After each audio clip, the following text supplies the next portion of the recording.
attack was always possible, it didn't mean the jailbreak was successful. He doubled down on his speed. The worst of his injuries from the fight with Fornax had already healed, which allowed him to fly faster as he raced the trouble that Brookstone was facing.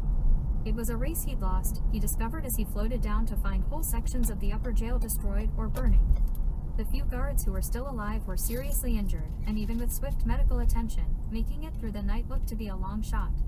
Apollo canvassed the area as fast as he could, searching for any sign of the criminals that had caused such damage. When none met his eye, he found the door to the lower cells, the giant vertical tunnel where the more powerful metas were stored. Normally, one needed clearance from 3 different sources to access the area. That was less true today, as the massive door had been blown apart, leaving a giant hole into the prison's depths. Apollo descended carefully, for not even he could take a whole jail's worth of metas on by himself. A few guards were still alive, and it seemed like a majority of the cells had gone into automatic lockdown mode. Some were ripped open or just unoccupied without explanation, but plenty others still had their prisoners safely stored inside. He continued to go lower, all the way down to the bottom of the shaft.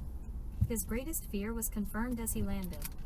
All of the cells here were empty, torn apart through various means and emptied of their contents. This had been the true target, the bottom floor, where the most dangerous metas ever captured were stored.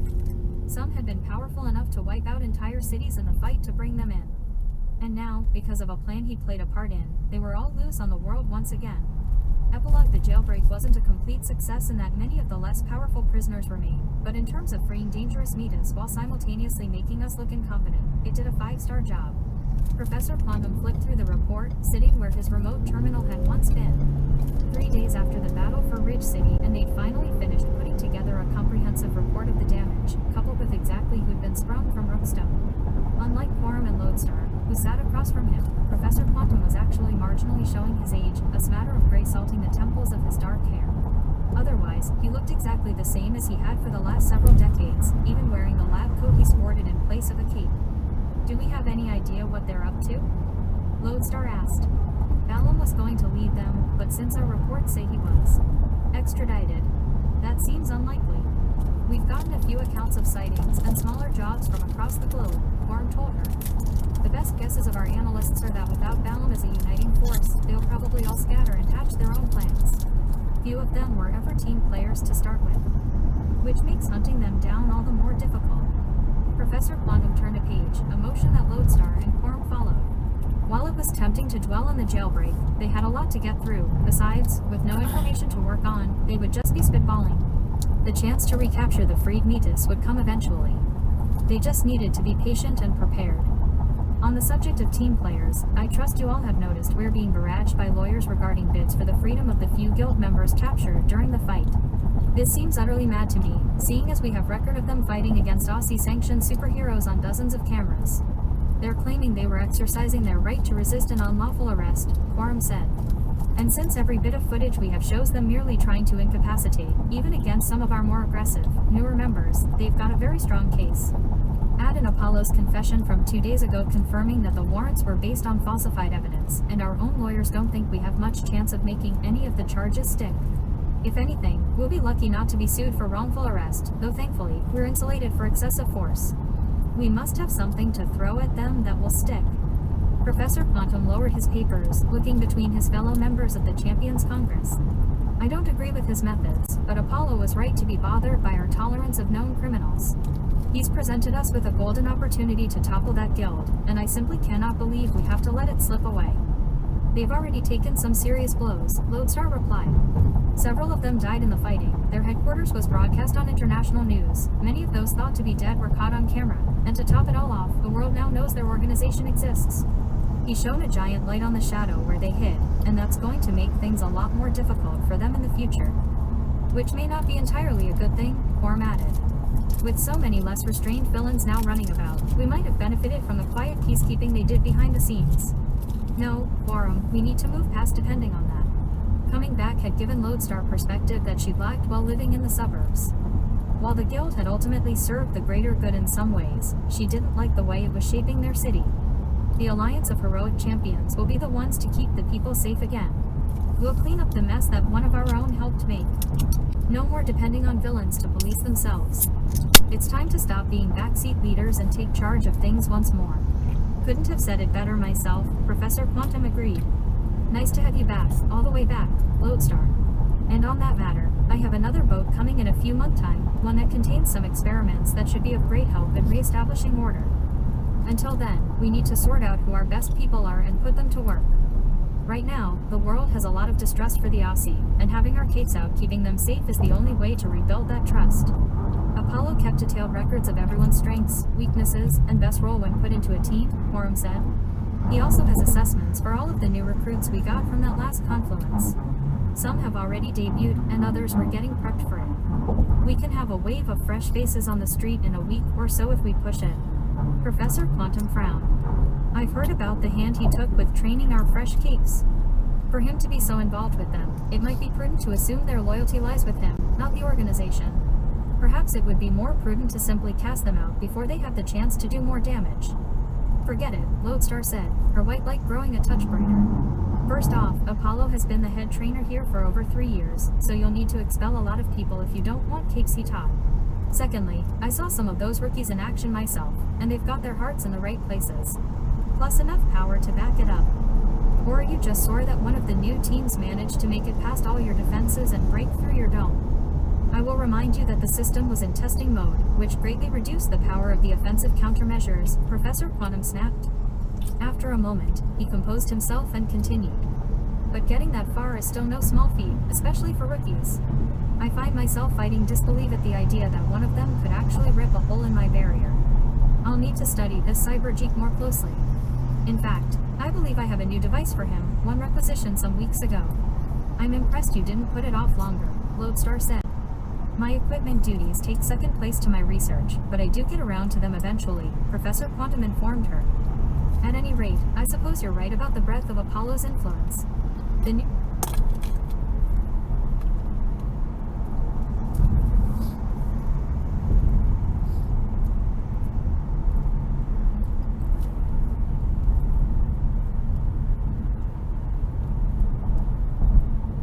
recruits can stay, but I'm going to have them under close supervision. Any hint of sharing their teacher's turncoat nature and they'll be lucky to only get kicked out from the Aussie. That's as fair as we're going to get with this situation, Quorum said. Agreed, Lodestar added. Very well then, next topic. Professor Quantum flipped the page again, bringing up a whole new sheet of names and numbers. It looks like all of our people have finally been accounted for. We lost many, mostly our untrained rookies on crowd control, but some were only injured. The pieces of Aeronet were found in a neat stack outside the front door yesterday, so he's being taken to space to heal. Stalwart Iron is more problematic, as his core remains intact but the majority of his body was destroyed. A new body will need to be fashioned from the ground up before he can serve again, which presumably will fall on me to create. The rest are in respective healing bays and surgeries, and prognosis for all those still alive looks good. That reminds me, Quorum, book me a surgery room for this afternoon. Lodestar raised an eyebrow in confusion. You're going to pitch in on stitching people back together? Obviously not, we have people for that. I just wanted to get CyberGeek's upgrade installed as soon as possible, as it will also give me the chance to examine the power that bested my protective dome, Professor Quantum explained. I thought he just pulled digital items from a computer, Lodestar said. Exactly, Professor Quantum agreed. But he's been using a wrist model, much too cumbersome and limited. I have a far better idea, one that will be portable, accessible, and greatly increase the variety of items he can wield. Plus, by my calculations, there's only a 22% chance that the surgery will blind him. Lodestar made a mental note to chat with CyberGeek and make sure he knew exactly what risks the upgrade would entail. Professor Quantum was brilliant, no one could dispute that, but he'd also always been a lot better at relating to numbers than to people, which could be a bit off-putting, if not dangerous. Then again, Apollo had been great with people, and look where that got them. Maybe numbers weren't so bad, after all. Tori stood in the afternoon sun, watching as crew sorted through the remains of Ivan's home. Behind her, a moving company was packing the last of what they'd been able to salvage into a giant truck, one that would soon head to a lovely townhome rented under a perfectly legal comprehensive care package provided by Bendola for personal emergencies. She had to tip her hat to Dr. Mechanical. Putting guild members into normal, boring jobs with actual insurance was a much easier way to help them out when things got crazy. As a conversation with the foreman wrapped up, Ivan walked over and stood beside Tori, listening as the crews debated how to go about fixing a house that had walls punched through and a giant energy beam fire from the center. It hadn't collapsed completely, but Tori had done enough structural damage that they may just have to tear it down and rebuild from the ground up. What did you end up telling the neighbors, anyway? Tori asked. She could see them peeking out from behind their curtains. A few had brought Ivan pies and baked goods while expressing their condolences. None of it seemed like the actions of a street that had just found out a resident was a legendary villain. That the men who tried to rob Vendela turned out to be part of it. There's an object on road ahead.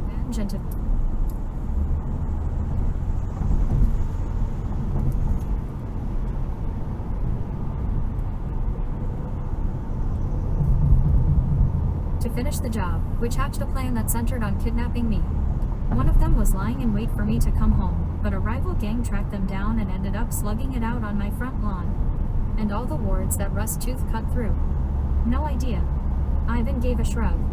Must have been set by the crazy criminal in the metal armor, probably to keep me from calling for help. This is all just what the Aussie told me in the after report, anyway. Only so many details provided. Well, they seem to have bought it, and that's all that matters. Tori looked around the peaceful neighborhood, remembering how dull it had seemed when she was first driven in. I'd hate for you to lose this place. That might be inevitable, Ivan said. With the guild exposed and Fornax publicly seen alive, it might be too risky to keep living in an area like this. When Doc finishes the new headquarters, I might take him up on a residency there. Neither he nor Tori worried about discussing these matters so close to the workers. Everyone, from the movers to the construction crew, was in Wade's employ. Tori suspected some of them might be mechanical, but hadn't been able to get a good enough look to be sure. Don't live in the guild. You'd hate it there, Tori told him.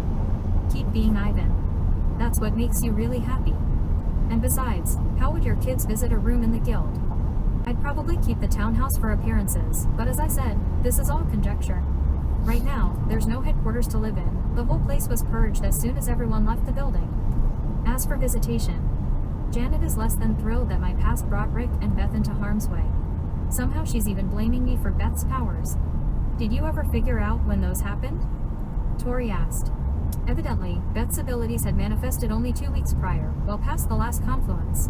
But confluences were just events that spiked the metahuman population. There were plenty that came into being between confluences. Not yet, but we will, Ivan said. Beth and I and Janet had a long talk. She's going to be getting the help she needs to control her abilities. Although my ex-wife isn't keen on the idea, even she can see that Beth having blades in her body that she can't control is too dangerous for everyone, especially Beth. Is she? I mean, will Beth be joining the guild? Tori shuffled uncomfortably, picturing the sweet girl she'd met having to pass the trials or be put in the ground. Worse, she imagined the poor bastard who actually tried to see that thread through and had to go through Ivan to do it. God no. I love my daughter too much to ever let her be a part of all this. Ivan gestured to the wrecked house, torn apart by a member of the very guild that he was supposed to be able to trust. She'll be working with some old, non-guild friends. People I trust. That seems like a better fit, Tori agreed. What about you, though? I heard they were able to get a lot of your lab out last night, but I doubt there's room for it at the hotel.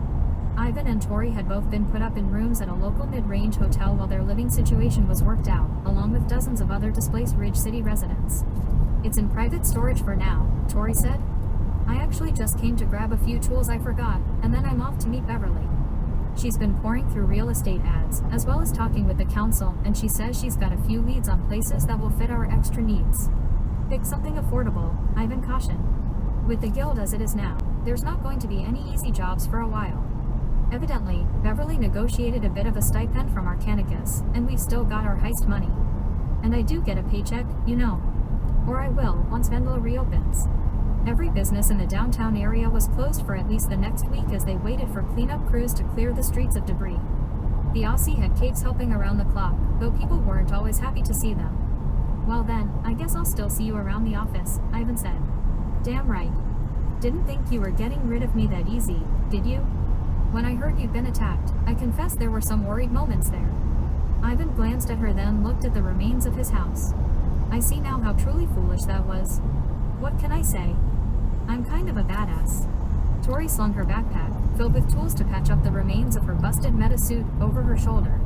Though, I admit, having a good teacher helped. And you weren't the worst student I ever trained, Ivan said. But I did set one hell of a high bar for whoever comes next. Tori took a few steps away and threw a leg around the used motorcycle she picked up on the cheap.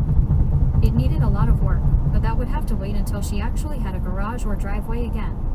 Hopefully Beverly was on the ball. "I'll see you next week at the office, Ivan. Try not to be late," he called as she slipped her dark helmet over her head.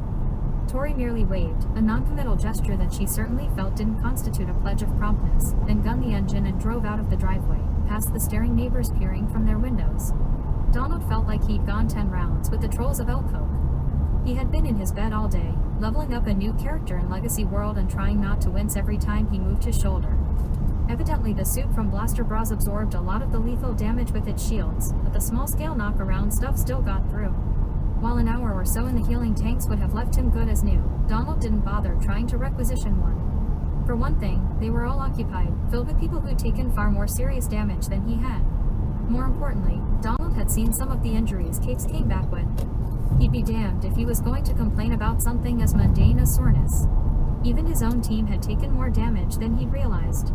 Patrick had been limping along with almost half the muscle fiber in her leg burned away. If the beams hadn't cauterized as they burned, she likely would have bled out on the street. It was only thanks to Professor Quantum's return that they'd been able to fully heal her leg instead of giving her a mechanical replacement.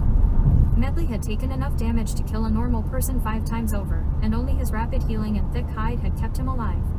Apparently, both factors were still getting stronger as There's a speed trap ahead. to keep pace with the trials he was enduring. Cold Shoulder had actually collapsed from exhaustion once they got through the door. She'd pushed herself so hard and used her powers so much that her body had nothing left to give. And Donald, the one who'd been acting as their leader, had walked away with only scrapes and bruises.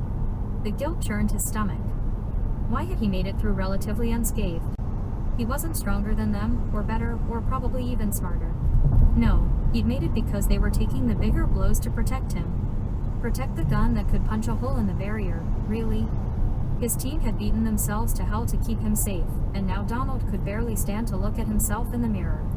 That was why he'd agreed to Professor Quantum's upgrade, even as Lodestar gently explained all the risks that came with it. If it could make him stronger, he was on board.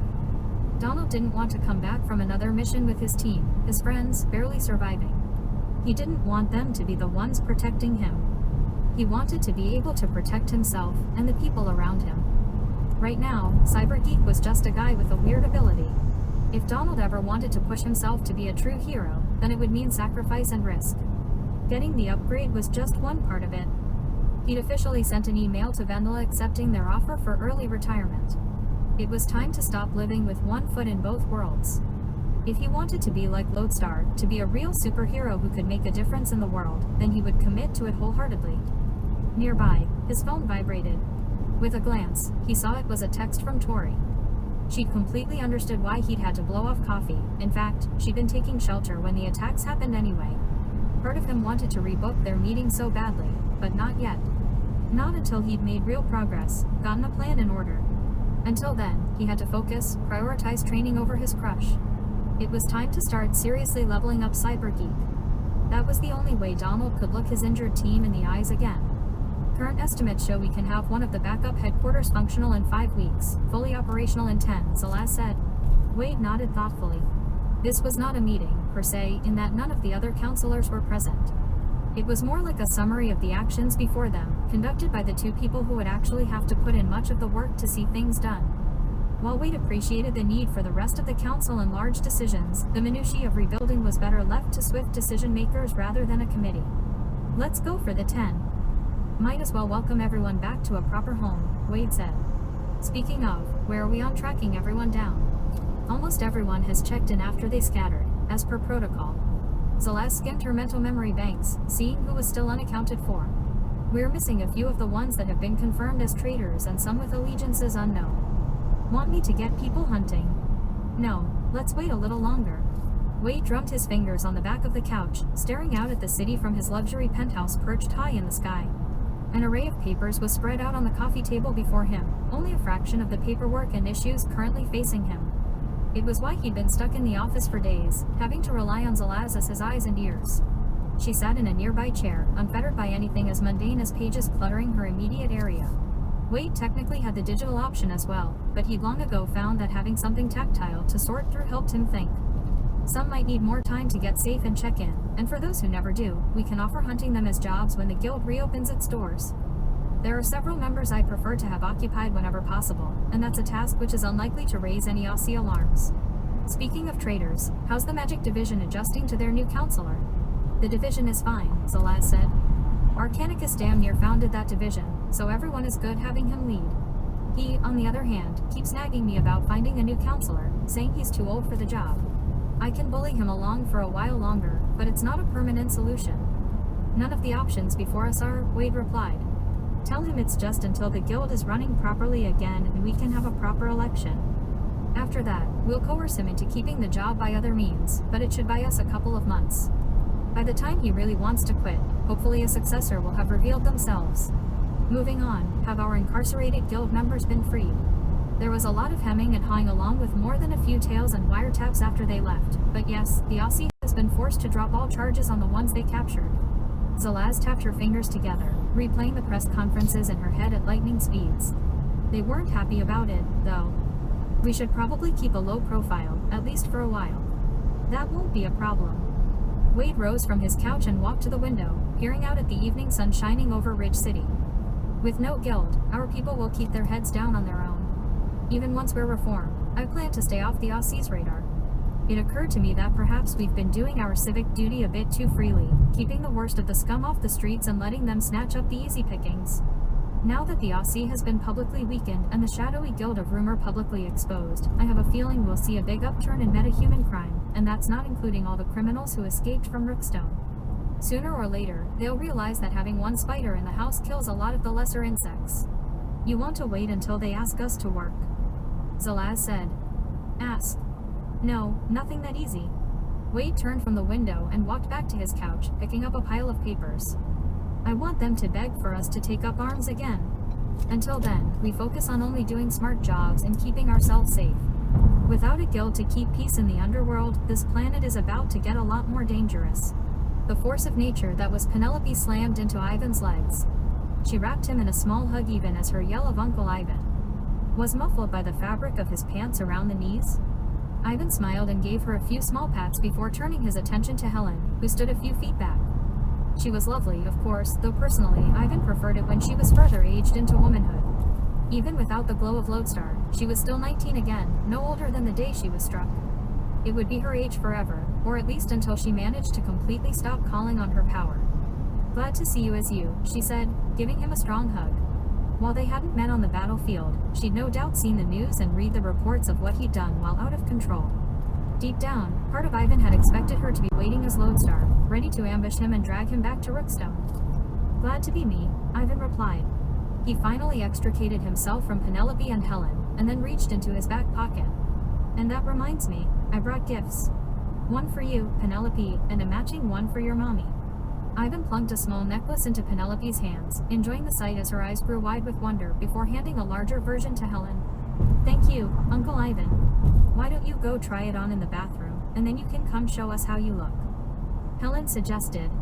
The words were barely out of her mouth before Penelope was off like a shot, moving at the speed only Netus and children could manage. With her daughter gone, Helen's face turned skeptical as she looked at Ivan. Spill it. What are these? Hers is a shielding charm that Arcanicus whipped up, Ivan said. It will give her some protection if she's attacked and set off a beacon if she's put in real danger. I had him key it carefully to make sure some kid pushing her down on the swings wouldn't set it off, so it reacts to the attacker's power and intention.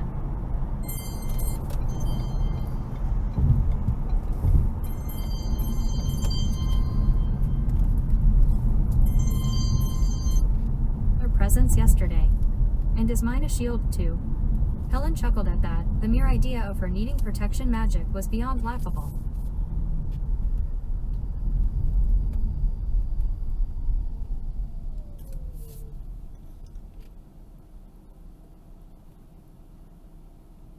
With her daughter gone, Helen's face turned skeptical as she looked at Ivan. Spill it. What are these? Hers is a shielding charm that Arcanicus whipped up, Ivan said. It will give her...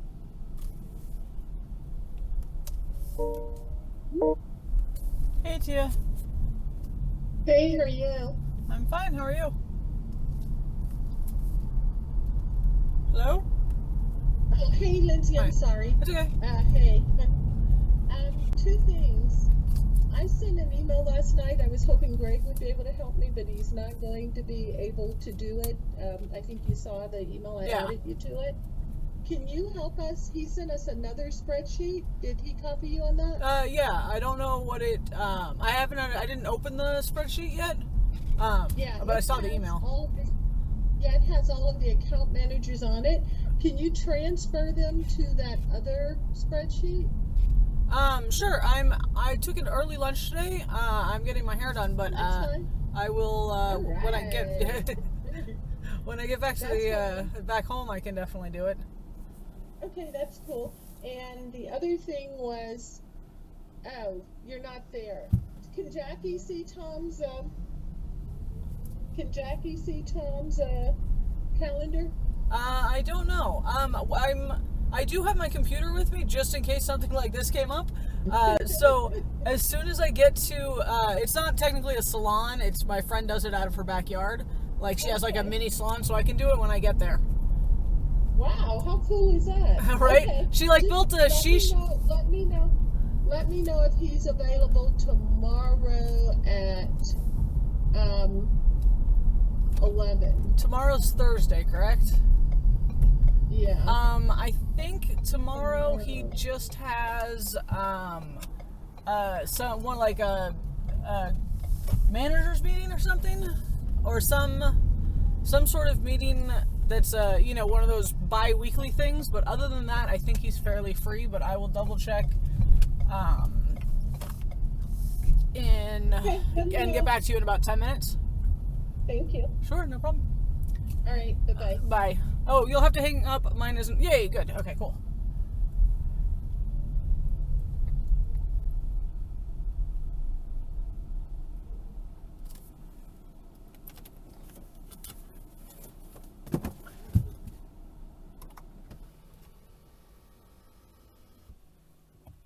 Hey, Tia.